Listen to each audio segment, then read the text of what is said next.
ಪ್ರಥಮ ಘಟಿಕೋತ್ಸವ ನಾಳೆ ಸೋಮವಾರ ನಡೆಯಲಿದೆ. ಅದು ಭಾಗವಾಗಿ ಅದರ ಹಿನ್ನೆಲೆ ತಿಳ್ಕೊಳ್ಳೋದಾಗಿದ್ದರೆ 2022ರಲ್ಲಿ ಅದು ಘೋಷಣೆ ಆಗಿದೆ. ಘೋಷಣೆ ಆಗಿ ಅದರ ನಮ್ಮ ಜಿಲ್ಲೆಯ ಮುಖ್ಯಮಂತ್ರಿ ಆಗಿರ್ತಕ್ಕಂಥ ಬಸವರಾಜ ಬೊಮ್ಮಾಯಿಯವರು ಅದನ್ನು ಘೋಷಣೆ ಮಾಡಿದರು. ಅದು ಘೋಷಣೆ ಆಗ್ತದೆ 2023ರಲ್ಲಿ ಅಧಿಕೃತವಾಗಿ ತನ್ನ ಕಾರ್ಯಾರಂಭ ಪ್ರಾರಂಭ ಆಗಿದೆ. ಹಾಗೆ ಇವತ್ತಿಗೆ ಒಂದು 3 ವರ್ಷ ಅದು ವಿಸರ್ಜನೆ ನಡೆದಿದೆ.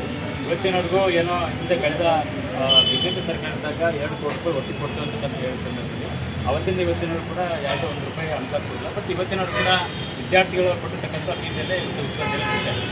ಆದರೆ ಅದನ್ನು ಮುಚ್ಚಲಿಕ್ಕೆ ಅಂತಂದೇಳಿ ಕಾಂಗ್ರೆಸ್ ಸರ್ಕಾರ ಒಂದು ಹುನ್ನಾರ ನಡೆಸಿತ್ತು. ಅಂತಹ ಸಂದರ್ಭದಲ್ಲಿ ಕೂಡ ಇಡೀ ರಾಣೆಬೆನ್ನೂರು ಹಾವೇರಿ ಜಿಲ್ಲೆಯ ಎಲ್ಲ ಸಂಘ ಸಂಸ್ಥೆಗಳು ವಿರೋಧ ಮಾಡಿ ಮತ್ತು ಸ್ಥಳೀಯ ಶಾಸಕರು ಕೂಡ ಅದರ ಪರವಾಗಿ ಧ್ವನಿ ಎತ್ತಿ ವಿಸರ್ಜನೆ ಉಳಿಸಲಿಕ್ಕೆ ಸಾಧ್ಯ ಇದೆ. ಯಾಕಂದರೆ ಅದರಲ್ಲಿ ಅನುದಾನ ಕೊಡೋಕ್ಕಾಗಲ್ಲ ಅಂತ ಹೇಳಿ ಸರ್ಕಾರ ಅದು ಉಳಿಸ್ಕೊಳ್ಳೋಂಥದ್ದು ಸಾಧ್ಯ ಆದ ನಂತರ ಈಗ ಒಂದು ವರ್ಷ ಅದು ಉಳಿಸ್ಕೊಂಡು ಅವರ ಕಾರ್ಯಚಟುವಟಿಕೆಗಳು ನಡೆಸಿದೆ. ಅದರ ಪ್ರಥಮ ಘಟಿಕೋತ್ಸವ ಈಗಿನ ನಾಳೆ ನಡೆಸಿದೆ. ಅದಕ್ಕೆ ನಾವೆಲ್ಲ ಅಲ್ಲಿ ಕ್ಯಾಂಪಸ್ ವಿದ್ಯಾರ್ಥಿಗಳು ಉಪನ್ಯಾಸಕರು ಸಾಕಷ್ಟು ಪ್ರತಿರೋಧ ಮಾಡಿದ್ರು. ಅದರ ಮೊಟ್ಟ ಮೊದಲಾಗಿ ಸಂಘ ಸಂಘಟನೆ ವಿರೋಧ ಮಾಡಿ ಇಲ್ಲ ಇಲ್ಲಿ ಬಂದು ಸಂಘ ಸಂಸ್ಥೆ ಹೋರಾಟ ಮಾಡಿ ಉಳಿಸ್ಕೊಂಡಿರೋ ವಿಶ್ವವಿದ್ಯಾಲಯ ನೀವು ಯಾಕೆ ಖಾಸಗಿ ಕಾಲೇಜಿನಲ್ಲಿ ಘಟಿಕೋತ್ಸವ ಮಾಡ್ತಿದ್ದೀರಿ, ಇದು ಸರಿಯಲ್ಲ. ಅದೆಷ್ಟೇ ಇರಲಿ ನೀವು ಏನು ಕ್ಯಾಂಪಸ್ಸಲ್ಲೇ ಮಾಡಬೇಕು, ಅದು ಆವರಣದಲ್ಲೇ ಮಾಡಬೇಕು ಅಂತೇಳಿ ಭಾಳ ಪ್ರತಿರೋಧ ಮಾಡಿದ್ರು. ಅಂಥ ಸಂದರ್ಭದಲ್ಲಿ ಕೂಡ ಕುಲಪತಿಗೆ ಹೇಳ್ತಕ್ಕಂಥದ್ದು ಇಲ್ಲ ನಮಗೆ ಅನುದಾನ ಇಲ್ಲ, ಇಲ್ಲಿ ಆ ಥರದ್ದು ಏನೋ ಹಾಲಿಲ್ಲ, ಸಭಾಂಗಣ ಇಲ್ಲ, ಕುಲಪತಿಯಲ್ಲಿ ಸೆಕ್ಯೂರಿಟಿ ಕೊಡೋಕ್ಕೆ ರಾಜಕೀಯಗಳಿಗೆ ಆ ಥರದ ಸಿಸ್ಟಮ್ ಇಲ್ಲ ಅಂತ ಹೇಳಿದ್ವಿ. ನಾವು ಹೇಳಿದೆ ಈಗ ಸರ್ಕಾರಗಳು ಮತ್ತು ಬೇರೆ ಬೇರೆ ರಾಜಕೀಯ ಪಕ್ಷಗಳು ಊರಿನ ಹೊರಗಡೆ ಮತ್ತು ಸಾಹಿತ್ಯ ಸಮ್ಮೇಳನ ನಮ್ಮ ಜಿಲ್ಲೆಯಲ್ಲಿ ನಡೀತು. ದೊಡ್ಡ ದೊಡ್ಡ ಜರ್ಮನ್ ಟೆಂಟ್ರಿ ಅಂತ ಹಾಕಿ ಒಂದು ವಿಶೇಷ ಕಾರ್ಯಕ್ರಮವನ್ನು ಮಾಡಬೇಕಾಗಿತ್ತು. ಆ ನಿಟ್ಟಿನಲ್ಲಿ ಮಾಡಿರಿ ಅಂತ ಹೇಳಿ ಇಲ್ಲ ನಮಗೆ ಹಣಕಾಸಿಲ್ಲ ಅಂತಂದು. ಅಂಥ ಸಂದರ್ಭದಲ್ಲಿ ನಾವೆಲ್ಲ ಹೇಳ್ತೀವಿ, ನಾವು ಯಾರು ಹೋರಾಟಗಾರರು ಬರೀ ಬಾಯಿ ಮಾತಲ್ಲಿ ಹೇಳ್ತಾ ಇಲ್ಲ, ನಿಮ್ಗೆ ಏನು ಖರ್ಚು ವೆಚ್ಚ ಬರ್ತಲ್ಲ ಅದನ್ನೆಲ್ಲ ನಾವು ಸಂಗ್ರಹ ಮಾಡ್ತೀವಿ. ಯಾಕಂದ್ರೆ ಸಾಹಿತ್ಯ ಸಮ್ಮೇಳನ ಕೋಟ್ಯಾಂತರ ರೂಪಾಯಿ ಸಂಗ್ರಹ ಮಾಡೆಲ್ಲ ನಡೆಸಿದ್ದೆ. ಹಾಗಾಗಿ ನಾವೆಲ್ಲ ಅದನ್ನೆಲ್ಲ ಸಂಗ್ರಹ ಮಾಡ್ಕೊಂಡು ಎದುರು ತೊಗೊಂತೀವಿ.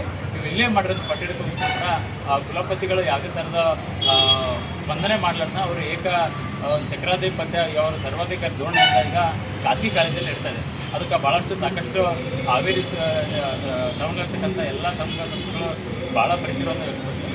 ಅದ್ರ ಭಾಗವಾಗಿ ಇಲ್ಲಿ ರಾಣೆಬೆನ್ನೂರಲ್ಲಿ ಕೂಡ ಏನು ಹಾವೇರಿ ವಿಶ್ವವಿದ್ಯಾಲಯ ಉಳಿಸೋಕ್ಕಂಥ ಸಂದರ್ಭದಲ್ಲಿ ಅವತ್ತಿನ ದಿನ ಹೋರಾಟ ಮಾಡಿದಂಥ ಎಲ್ಲ ಹೋರಾಟಗಾರರು ಬಂದಿದ್ದಾರೆ. ಮುಖ್ಯವಾಗಿ ಈ ಪ್ರತಿರೋಧ ಸಭೆಗೆ ಸ್ವಾಗತ ಮಾಡ್ತಾ ಈಗಿರ್ತಕ್ಕಂಥ ಈ ಪ್ರತಿರೋಧ ಸಭೆಯಲ್ಲಿ ತಮ್ಮ ಅಭಿಪ್ರಾಯನ ಹಂಚ್ಕೋಬೇಕು.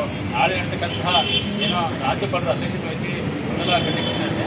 ಕನಿಷ್ಠ ನಾವು ಇವತ್ತಿನವ್ರು ಕೊನೆಯದಾಗಿ ಇರ್ತಕ್ಕಂಥ ಡಿಮ್ಯಾಂಡ್ ಏನಂದರೆ ಕನಿಷ್ಠ ಪಕ್ಷ ನಾಳೆ ಬರ್ತಕ್ಕಂಥ ರಾಜ್ಯಪಾಲರು ಕ್ಯಾಂಪಸ್ ಆವರಣಕ್ಕೆ ಬರಬೇಕು, ವಿದ್ಯಾರ್ಥಿಗಳ ಸಮಸ್ಯೆಗಳನ್ನ ಆಲಿಸಬೇಕು. ನಗರದಿಂದ 8 ಕಿಲೋಮೀಟರ್ ದೂರದಲ್ಲಿದೆ, ಅಲ್ಲಿ ಬಸ್ಸಿನ ಸಮಸ್ಯೆಗಳು ವಿದ್ಯಾರ್ಥಿಗಳು.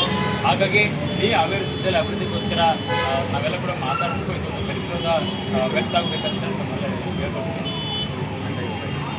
ಹಾಗಾಗಿ ಇಲ್ಲಿ ಬಂದಿರತಕ್ಕಂಥ ಬಹುತೇಕ ರೈತ ಸಂಘಟನೆಗಳಿದ್ದಾರೆ ಮತ್ತು ಸ್ವಾಭಿಮಾನಿ ಗ್ರಾಮೀಣ ರಕ್ಷಣಾ ವೇದಿಕೆ ಮಹಿಳಾ ಸಂಘಟನೆಗಳು ಮತ್ತು ದಲಿತ ಸಂಘಟನೆಗಳು ಮತ್ತು ನಮ್ಮ SFI ಮಾಜಿ ಮುಖಂಡರು ಮತ್ತು ವಕೀಲರ ಸಂಘಟನೆಗಳು ಇದ್ದಾರೆ.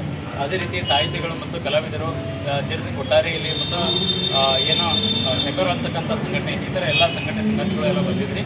ತಾವೆಲ್ಲರೂ ಕೂಡ ತಮ್ಮ ಅಭಿಪ್ರಾಯವನ್ನು ಹಂಚ್ಕೋಬೇಕು ಅಂತ